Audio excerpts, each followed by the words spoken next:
उत्सर्जन तंत्र।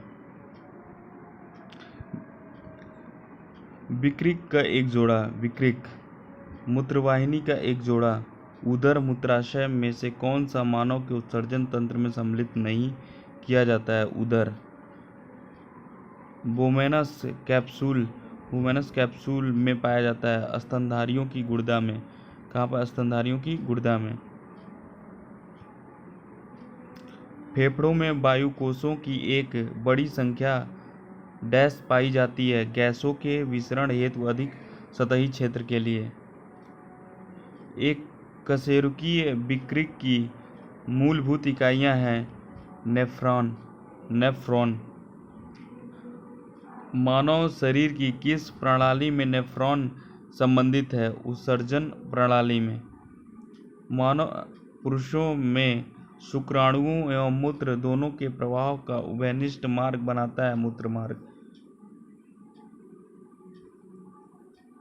शुक्रवाहिनी के मार्ग से होता हुआ शुक्राणुओं में कौन सी ग्रंथियां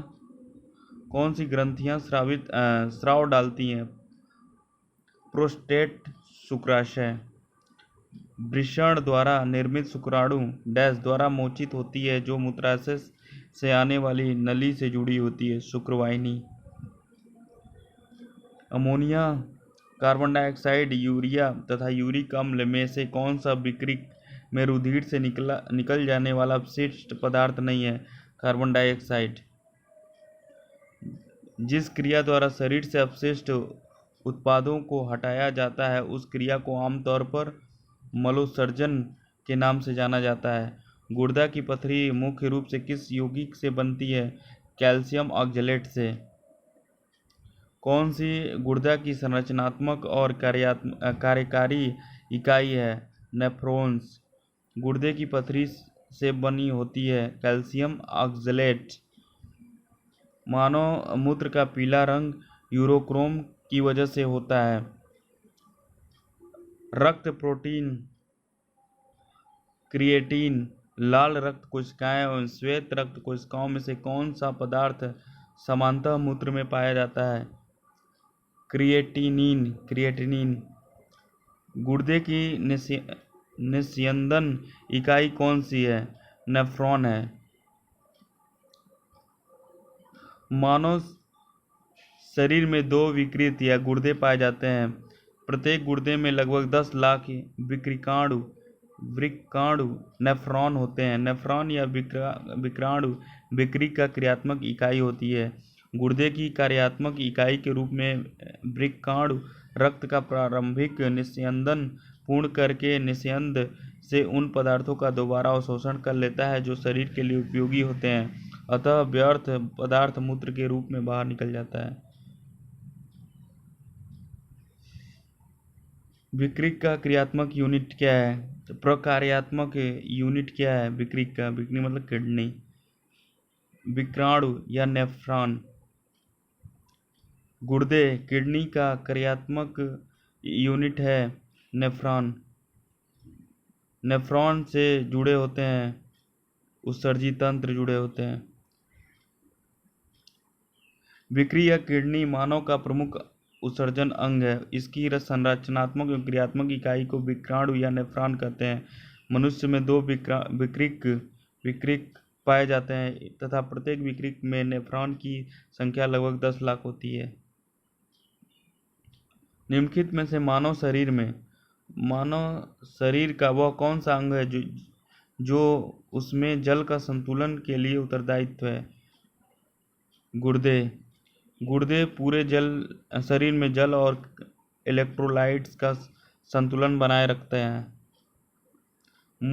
मूत्र बनता है संग्राहक वाहिनियों में।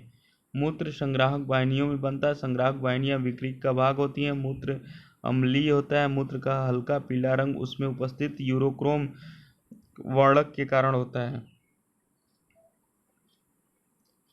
मूत्र का पीला रंग किसकी मौजूदगी के कारण होता है? यूरोक्रोम के कारण होता है। निम्नलिखित में से कौन सा उत्सर्जक पदार्थ के रूप में यूरिक एसिड का उत्सर्जन होता है? गौरैया। उसमें पदार्थ निम्नलिखित में से कौन सा उत्सर्जक पदार्थ के रूप में यूरिक एसिड का उत्सर्जन करता है? गोरैया। सभी सरीसृप वर्ग, छिपकलियां एवं पक्षी वर्ग का मुख्य उत्सर्जक उत्पाद यूरिक एसिड है, जबकि स्तनधारियों मनुष्य का मुख्य उत्सर्जक पदार्थ यूरिया होता है। पक्षियों मूत्र उत्सर्जन यूरिया के रूप में न होकर यूरिक अम्ल के रूप में होता है। मूत्र के स्रावण को बढ़ाने वाली औषधि को कहते हैं डाईयूरेटिक। मूत्र के स्रावण को बढ़ाने वाली औषधि को डाईयूरेटिक कहते हैं।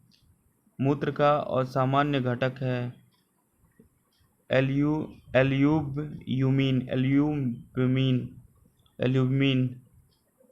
समान रूप से 95% जल तथा 2% समानता मूत्र में 95% जल, 2% लवण जैसे Na+, K+, Cl-, SO4- इत्यादि, 2.6% यूरिया, 0.3% यूरिक एसिड और क्रिएटिन होती है। इसका रंग यूरोक्रोम के कारण पीला होता है। इसका pH मान 6 होता है। मूत्र के एल्ब्यूमिन नहीं होता है। इसकी उपस्थिति के कारण एल्ब्यूमिनेरिया कहते हैं। उपस्थिति के कारण इसे निम्नलिखित में कौन सा घटक मूत्र का असामान्य घटक है? कीटोन निकाय। कीटोन निकाय वसी अम्लों द्वारा उत्सर्जन जल में घुलनशील एक उच्च ऊर्जा यौगिक होता है। यह मूत्र का असामान्य घटक है। भ्रूण का अपरापोषिका किसमें सहायक होती है? उत्सर्जन में सहायक होती है। भ्रूण की अपरापोषिका मुख्यतः उत्सर्जन में सहायक होती है। यह भ्रूण में उपापचय से उत्पन्न CO2, यूरिया आदि अपशिष्ट पदार्थों का उत्सर्जन करता है। निम्नलिखित में से वह अंग कौन सा है जिसमें पानी, वसा तथा विभिन्न अपचय कैटाबोलिक अपशिष्ट उत्सर्जित होते रहते हैं? विकृक। मनुष्य में 2 विकृक गहरे लाल रंग के सेम के बीज के आकार के होते हैं। इनका मुख्य कार्य अपशिष्ट पदार्थों को उत्सर्जित करना। इसके अलावा अन्य कार्य जैसे समस्थैलिकता, pH का नियमन इत्यादि है। निम्नलिखित में से कौन सा प्रोटीन नाखूनों में पाया जाता है? केराटिन। केराटिन एक रेशेदार प्रोटीन है। यह प्रोटीन बाल, नाखूनों, सींगों, ऊन इत्यादि में पाया जाता है। हेमिकॉर्डेटा में उत्सर्जन किसके द्वारा होता है? कोशिका गुच्छ द्वारा। संघ हेमिकॉर्डेटा के अंतर्गत आने वाले जीव समुद्री होते हैं। इसमें उत्सर्जन कोशिका गुच्छ तथा ग्लोमेरुलस के द्वारा होता है, जो कि रुधिर वाहिनियों से जुड़े रहते हैं। निम्नलिखित में किसका हृदय सिरा युक्त है? मत्स्य का। मत्स्य 2 कक्षों का हृदय होता है, जो रक्त को गिल्स में पंप करता है और वहां से रक्त शेष शरीर में जाता है। शरीर का हृदय सिरा युक्त होता है क्योंकि इसमें केवल ऑक्सीजन रहित रक्त होता है। सामान्य शंभू का वसा एक लिसलिसे पदार्थ का स्राव करता है, जिसका हृदय प्रत्यारोपण में प्रयोग किया जा सकता है। इस पदार्थ में मौजूदा यह विलक्षण रासायनिक यौगिक क्या है? Dihydroxy alanine. सामान्य शंभू मेथिलस एडुलिस का वसा एक लिसलिसे पदार्थ का स्राव करता है। यह पदार्थ मौजूदा विलक्षण रासायनिक यौगिक डाई हाइड्रॉक्सी एलेनीन है।